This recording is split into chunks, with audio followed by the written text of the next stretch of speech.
Buenos días, licenciada. Mi nombre es Edwin Stalin Coca Márquez y en esta presentación abordaré los postulados de la escuela clásica, una de las corrientes más influyentes en la historia del pensamiento económico.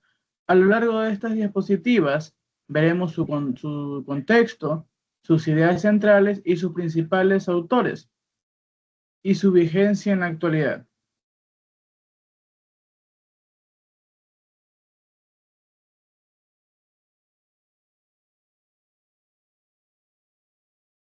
Vamos a hablar sobre el contexto histórico. La escuela clásica surge en Gran Bretaña entre 1776 y 1870, en plena revolución industrial.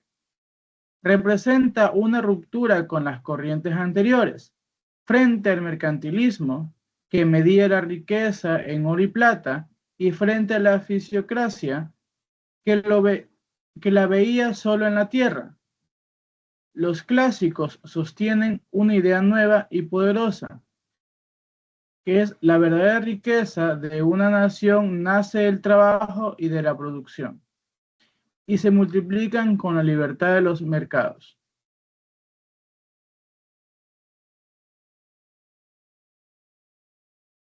Los postulados fundamentales.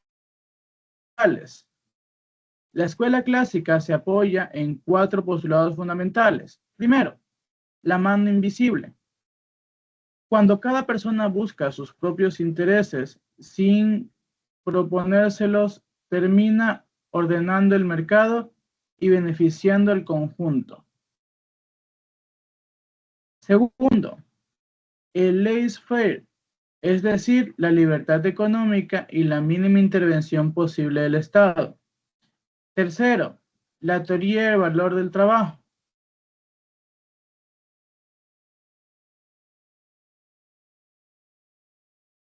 El valor de un bien depende del trabajo necesario para producirlo.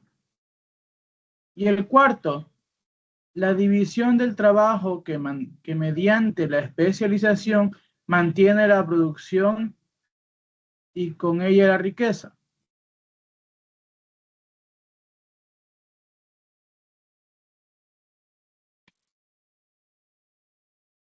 Vamos a hablar del fundador, Adam Smith.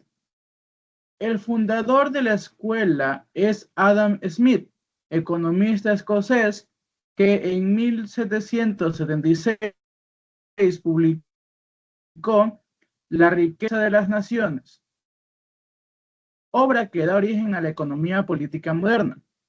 Smith sostenía que la mano invisible del mercado coordina la economía mejor que en cualquier autoridad central, que la división del trabajo es la fuente del crecimiento y que el valor de los bienes nace del trabajo.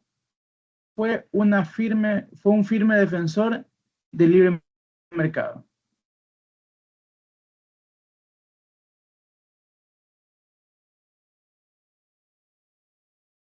Vamos a hablar sobre el teórico de Inglaterra, David Ricardo, nacido en 1772 y hasta el 1823. David Ricardo profundizó y dio rigor a sus ideas. Su mayor aporte es la teoría de la ventaja comparativa, la que consta de que cada país debe especializarse en producir aquello que hace relativamente mejor y comerciar el resto. A esto se suma su teoría de la renta de la tierra y la llamada ley de hierro de los salarios. Ricardo convirtió a la economía en una disciplina mucho más analítica y deductiva.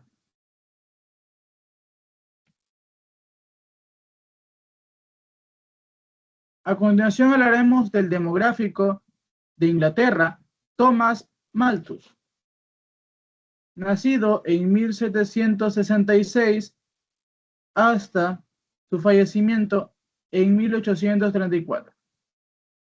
Thomas Robert Malthus aportó una mirada más pesimista en su ensayo sobre los principios de la población. Advirtió que la población tiende a crecer más rápido que los alimentos, lo que conduciría a crisis y escasez si no existe un freno demográfico. Introdujo así la idea de los límites naturales al crecimiento, una visión que valió a la economía el apodo de ciencia lúgubre.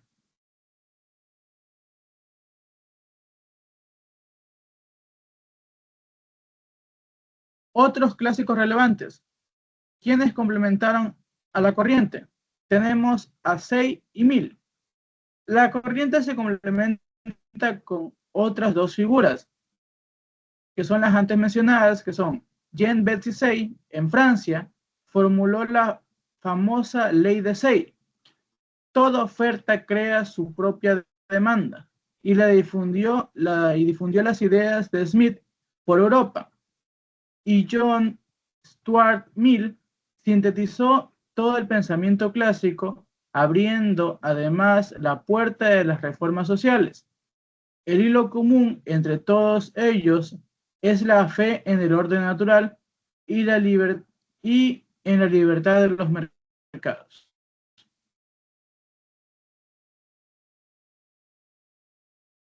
Cita de Smith.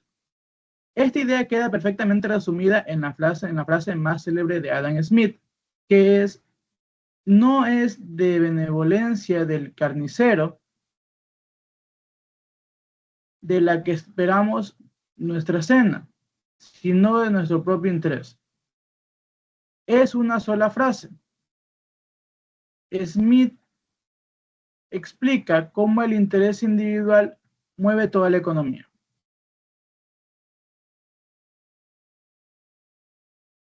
Análisis crítico. Conviene mirar la escuela clásica con un sentido crítico. Entre sus grandes aciertos tenemos que fundó la economía como ciencia sistemática, defendió el libre comercio y la ventaja comparativa, creó conceptos aún vigentes y demostró que la riqueza viene de la producción y no de acumular el oro. Pero también tuvo límites. Subestimó la crisis y la desigualdad del capitalismo. Su teoría de valor trabajo fue luego superada por la utilidad marginal y su fe absoluta en el mercado la llevó a ignorar los fallos que éste puede producir.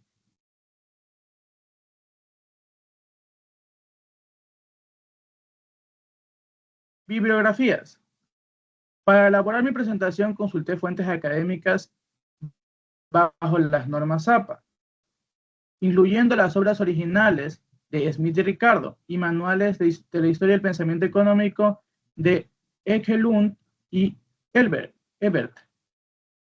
y de Screpanti y Samanghi.